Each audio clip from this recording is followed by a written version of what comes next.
Почитувани, добродојдовте во вестите на Канал 8. Со почетокот на месец октомври официјално стартуваше и новата учебна година. Поради пандемијата од COVID-19 почна со едномесечно задоцнување. 278 правачења во Кочани за прв пат седнуваат во училишните клупи. Вкупно 278 ученици во прво одделение ја почнаа новата учебна година во 5 основни училишта во Кочани. Евидентирано е задржување на сличен број во однос на лани, иако во изминатите години редовно се бележеше негативен тренд.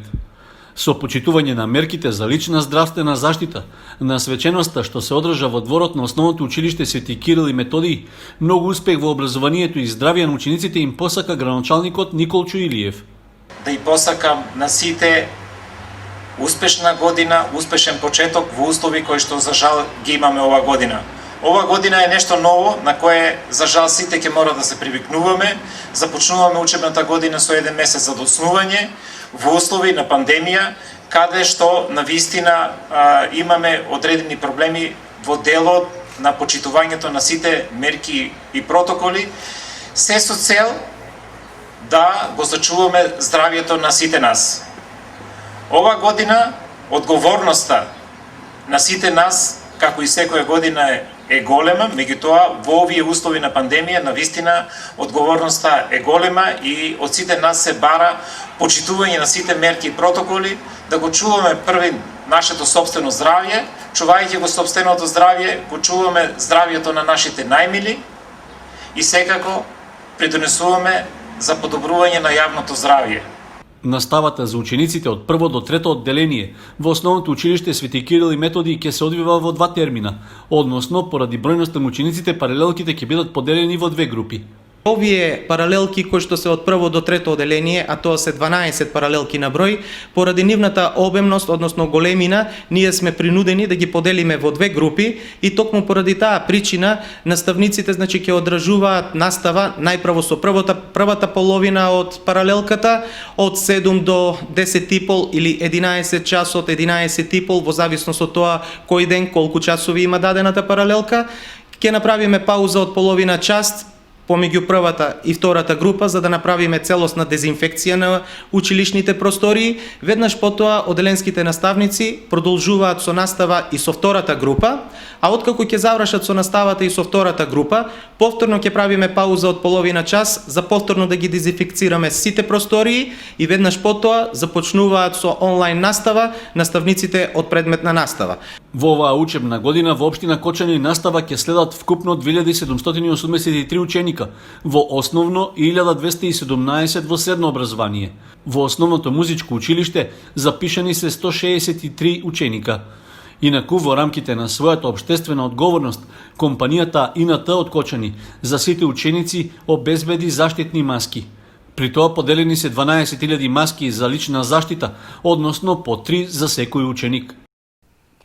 За 2000 ученици во Виница почна учебната година. Во подрачните училишта наставата се одвива со физичко присуство. Во централните, каде што има поголем број ученици, наставата е онлайн.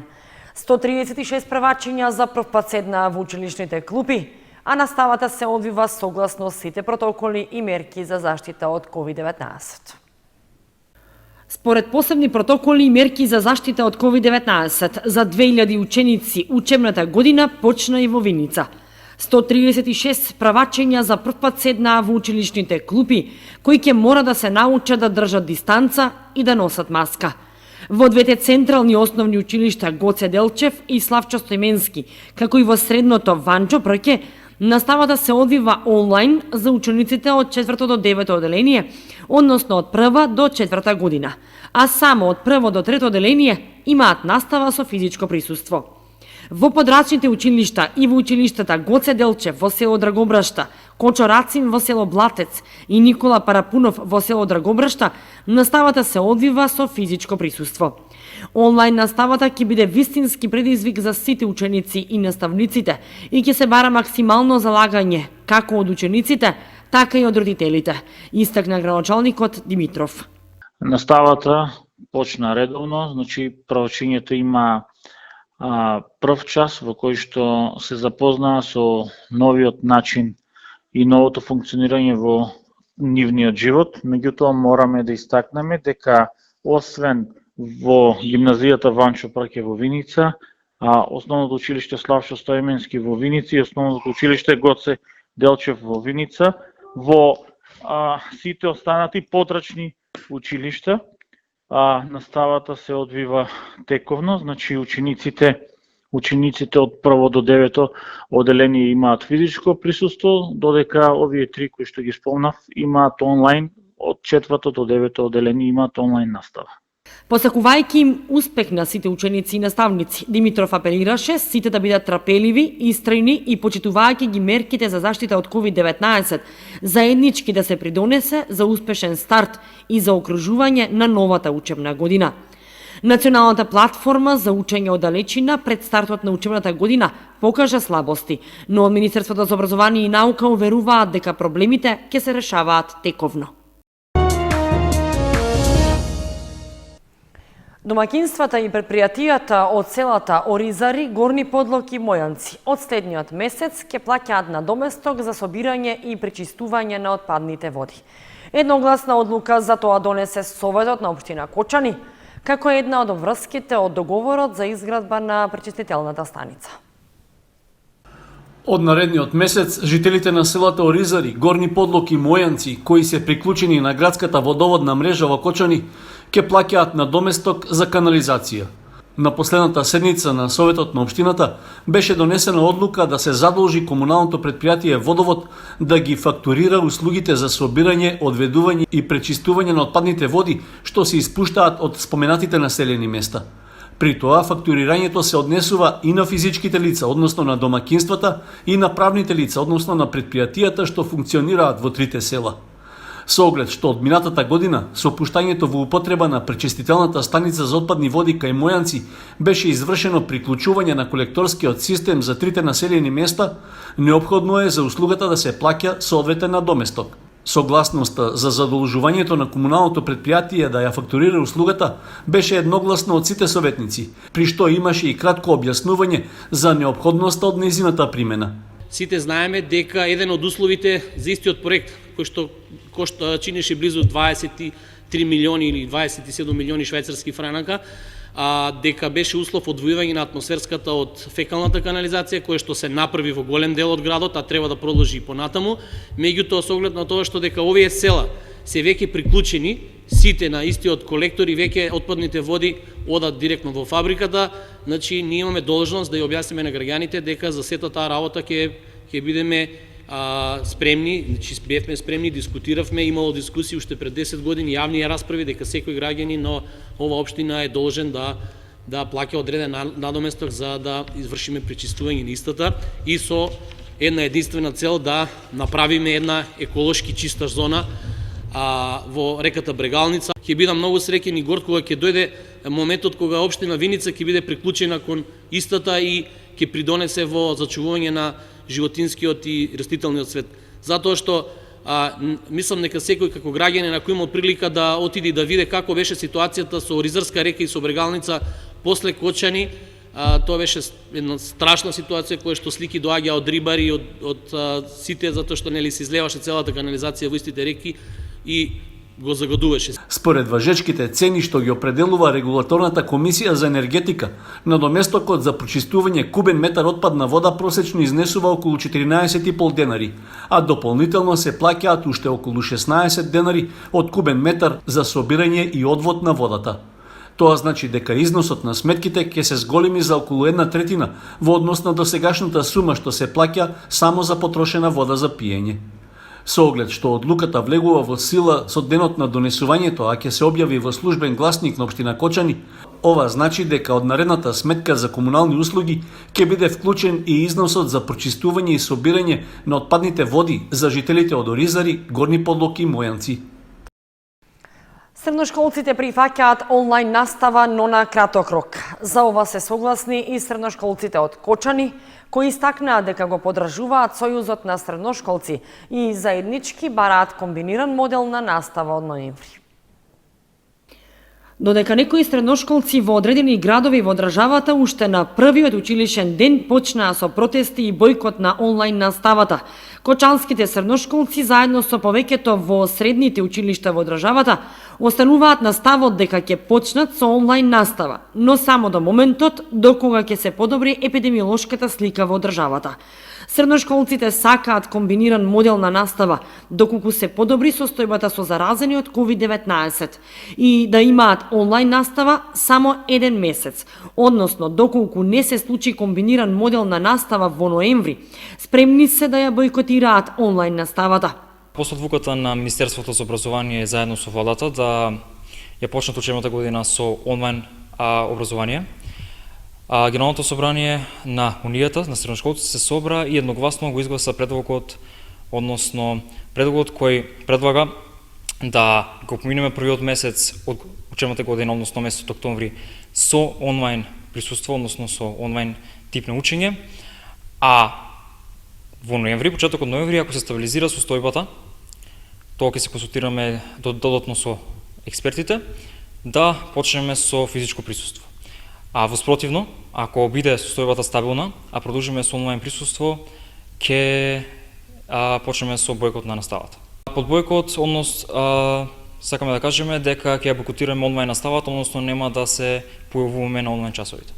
Учебната година поради пандемијата во средните училишта почна онлайн, со исклучок на одредени училишта кај кои има услови за настава со физичко присуство. Инаку на првиот училишен ден, по препорака на Министерството за образование и наука, во средните училишта се одржа само класен час преку Microsoft Teams, а платформата на првиот ден не се користеше.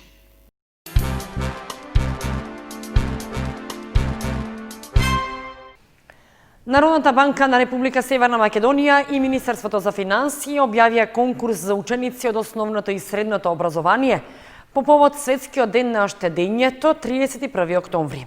Може да учествуваат ученици од основното и средно образование со испраќање на литературна или ликовна творба. Врз основа на одлуката за објавување конкурс за ученици од основното и средното образование по повод Светскиот ден на штедењето 31 октомври, Народната банка на Република Северна Македонија и Министерството за финансии објавија конкурс за ученици од основното и средното образование. Учениците од основното образование може да испратат литературна или ликовна творба на тема "Штедам за моите желби, штедам за мојата иднина". За избраните најдобри творби на учениците од основното образование ќе им бидат доделени вкупно 12 награди. На учениците од основното образование, чии што творби се наградени, ќе им биде доделена парична награда во износ од по 3000 денари, со исплата на паричната награда на трансакцијска сметка во банка по нивен избор. Учениците од средно образование пак може да учествуваат на конкурсот со испраќање литературна творба есејна тема "Штедењето во добри времења наспроти неизвестноста на иднината". Есејот треба да има најмногу 1800 зборови и да содржи личен поглед кон улогата на штедењето, со осврт на некои од прашањата, улогата на штедењето во економијата, значењето на штедењето за иднината, улогата на заштедите во совладувањето кризни ситуации и слично. За избраните 3 најдобри творби на учениците од средно образование ќе им биде доделена парична награда во износ од по 6000 денари. Крајниот рок за доставување на творбите е 20 октомври 2020 година.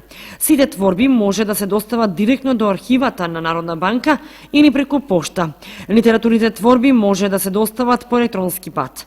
Пристигнатите творби ќе ги разгледуваат и ќе ги оценуваат жири комисии формирани од представници на Народната банка и од Министерството за финансии.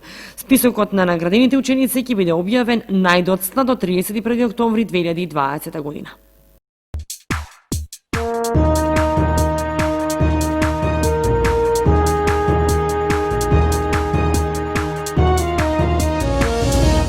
Следува информацијата од спортот. Од 10 до 12 октомври на терените кај градскиот базен ќе се одржи првиот тениски турнир во сениорска конкуренција Кочани Open 2020. Пријавувањето на учесниците трае до идниот четврток, а за најдобрите тенисери предвидени се парични награди како и други поволности. Официјалните тениски надпревари во Кочани повторно ќе заживеат по пауза подолга од една деценија. Во деновите од празничниот викенд за 11 октомври на терените на тенискиот клуб Акватен ќе се одржи турнир за сениори Кочани Опен 2020. Го организира група ентузијасти, професионалци и љубители на тенисот, чија цел е надпреварувањето во иднина да стане традиција.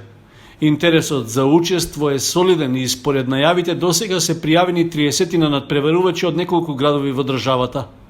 Тенискиот турнир ќе се одржи на 10, 11 и 12 октомври, а рокот за пријавување се уште трае и може да се направи на официјалната веб страница kockaniopen.mk најдоцна до 8 октомври. Според известувањето од организаторите, за најдобрите тројца надпреварувачи предвидени се парични награди, а низа поволности ќе има и за останатите учесници кои ќе добијат попусти за исхрана и сместување. Зашто по успешна организација на турнирот вклучени се и неколку предпријатија како спонзори кои го поддржуваат спортскиот настан. Сепак останува повик и за другите заинтересирани фирми да се вклучат и да обезбедат рекламно пано на терените каде што ќе се играат надпреварите. Финансиските средства што ќе се соберат ќе бидат наменети за развој на тенисот, за поправка на тениските терени во Кочани, како и за развој на Академијата за млади тенисери. Се планира турнирот да стане традиционален спортски настан, преку кој ќе се афирмира тенисот во Кочани и регионот.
Почитувани, со прогнозата за времето ги завршуваме и овие вести на Канал 8. Останете и понатаму со нашата програма. Довидување.